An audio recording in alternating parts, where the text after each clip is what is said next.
What's going on, guys? The 2026 Honda HR-V is here, clearly. But there's two important questions I want to go over. One, how does it stack up against some of the key rivals that are out in the same segment? And two, is there going to be a hybrid? And if so, when is it coming to the US? So let's hop on in.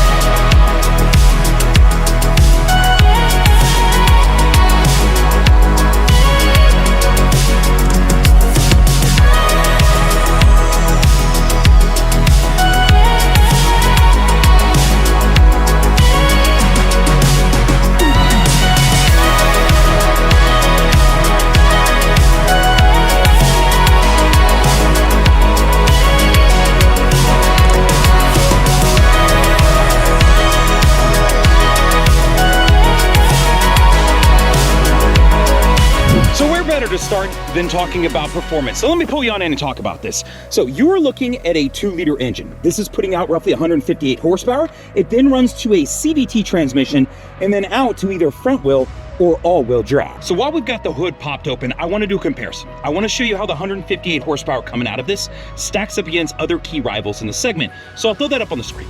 While that's up, I'll just remind you, of course, Honda offers other SUVs. So after you look at that, I'll throw up another comparison showing you how does this stack up against some of the other parts of the Honda lineup. Now, if you're gonna talk about horsepower, we should probably talk about torque.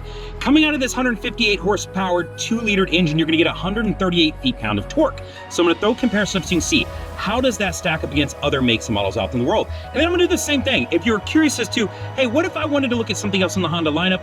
I'll show you how it stacks up related to torque compared to other Honda vehicles as well. Now, before we get too deep into this review, I just want to give you some basics so you understand. Today, we're going to be reviewing the EXL.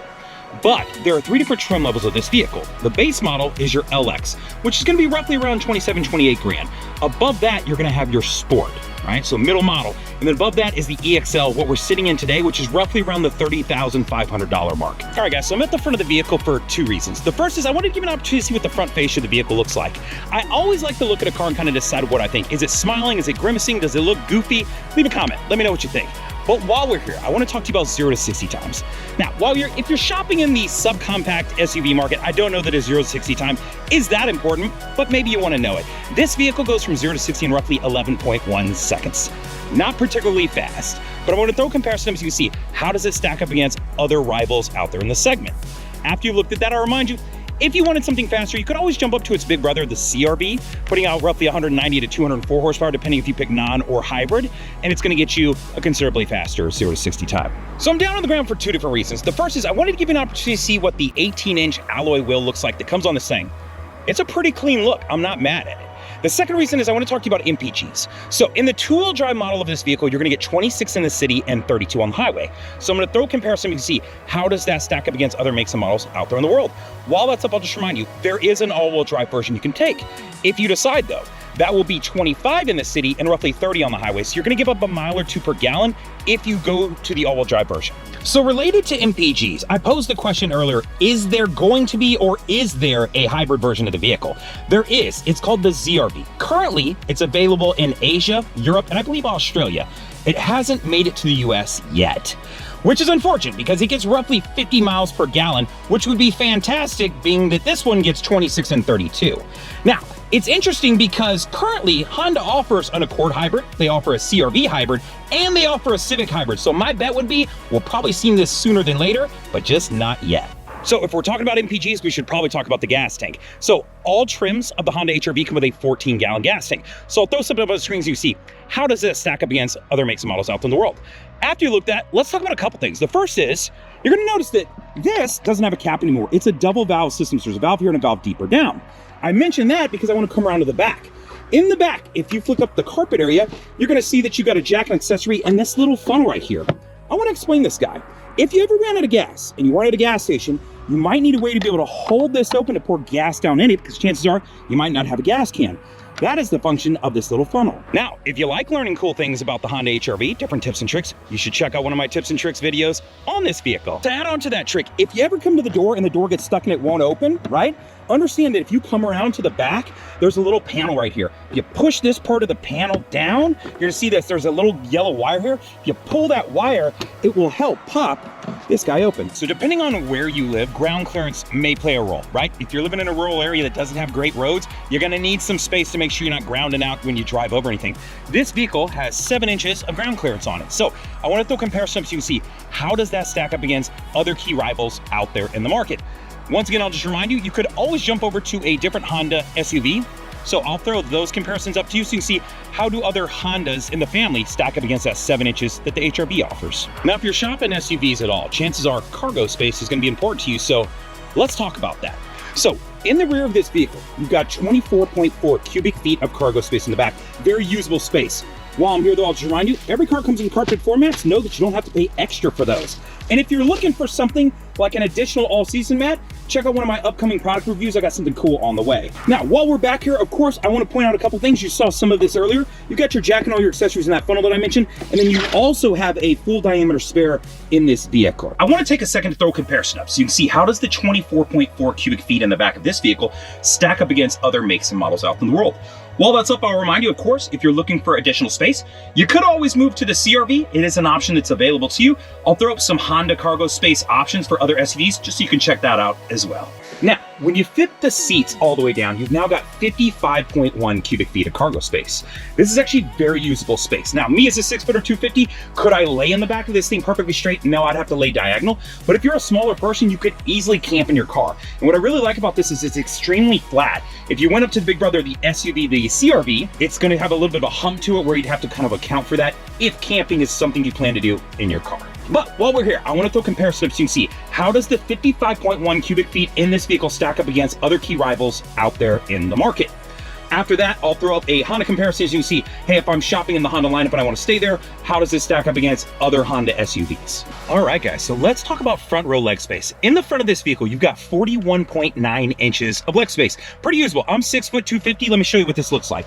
So if I hop on in this guy, I've got the seat all the way back. I've got almost, I don't know, 8 to 10 inches of leg space additional that I could take advantage of. While we're here, I want to throw comparisons to see how does the 41.9 inches in this vehicle stack up against other makes and models out in the world. After you've looked at that, I'll throw up a Honda comparison to see other Hondas in the family. I think you'll find that this one's interesting. It actually has a good amount of leg space, whether it's a Honda or not. All right, guys, so in the rear of this vehicle, you've got 37.7 inches of leg space, so a little bit less. So I'm gonna hop in the back of this one to show you. I have the seat pushed all the way back. As a 6', 250-pound man sitting behind another, I've got plenty of space to work with. So I'm going to throw that comparison up so you can see how does the 37.7 inches in this vehicle stack up against other makes and models out in the world.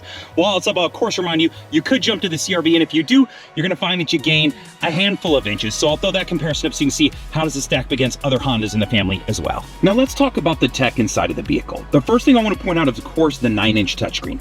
In all 3 trims, whether you pick a base model or you pick the EXL where we're sitting in that top of the line, you're going to get this 9-inch touchscreen. The second part is that you can take advantage of Apple CarPlay and Android Auto wirelessly. You are not going to need to plug in to take advantage of that in this vehicle. Lastly, I just want to point out that the vehicle does offer a wireless phone charger. Now, whether you're in the LX, Sport, or the EXL, you are going to get this. It is available to you. So understand, every trim is going to get a wireless phone charger. Related to Android Auto and Apple CarPlay, I just want to point out a couple quick things. Guys, if you want some basics to play with, you know that you can come in here to the settings. If you come in here, you can go to change the display.